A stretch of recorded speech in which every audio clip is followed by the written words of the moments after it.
Hello foodies, welcome to staffs kitchen. నేను ఈరోజు మీకు టొమాటో ఎగ్ కర్రీ ఎలా చేసుకోవాలో చెప్పబోతున్నాను. దీనికోసం ముందుగా ఎగ్స్, కొత్తిమీర, ఆనియన్స్, మిర్చి, టొమాటో ఇవన్నీ సన్నగా చాప్ చేసి పెట్టుకోవాలండి. టొమాటో 1/2 kg తీసుకున్నాను. తర్వాత స్టవ్ ఆన్ చేసి ప్యాన్ పెట్టుకొని ఆయిల్ వేసి హీట్ అయ్యాక తాలింపు గింజలు వేసుకోవాలి. తాలింపు గింజలు చిటపటమన్నాక దాల్చిన చెక్క, లవంగ కూడా వేసుకోవాలి. దీంట్లోకి ఆనియన్స్, మిర్చి కూడా వేసుకోవాలి.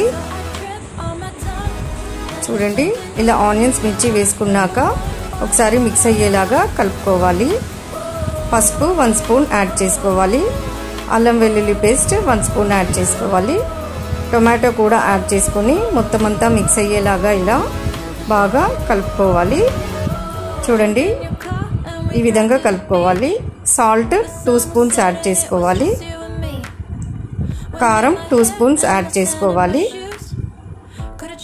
చూడండి, ఈ విధంగా యాడ్ చేసుకోవాలి. తర్వాత ధనియా పౌడర్ 1 స్పూన్, మెంతి పౌడర్ 1/2 స్పూన్ యాడ్ చేసుకొని కొత్తిమీర కూడా యాడ్ చేసుకొని మొత్తం అంతా మిక్స్ అయ్యేలాగా ఇలా బాగా ఒకసారి కలుపుకోవాలండి. తర్వాత ఆయిల్ కొంచెం పైకి తేలాక ముందుగా బాయిల్ చేసుకునే ఎగ్స్ని అందులో 1 by 1 అందులో యాడ్ చేసుకోవాలండి. తర్వాత ఒకసారి మిక్స్ అయ్యేలాగా బాగా కలుపుకోవాలి. 1 గ్లాస్ వాటర్ కూడా యాడ్ చేసుకొని మంటని హై ఫ్లేమ్లో పెట్టుకొని ఇలా ఒకసారి కలుపుకోవాలండి.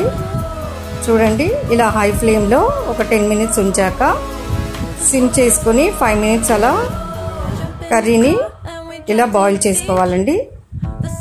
5 మినిట్స్ తర్వాత స్టవ్ ఆఫ్ చేసేసుకోవాలండి. అంతే అండి, వేడి వేడి టొమాటో ఎగ్ కర్రీ రెడీ. ఇది చపాతీలోకి, రైస్లోకి బాగుంటుంది. Thank you for watching.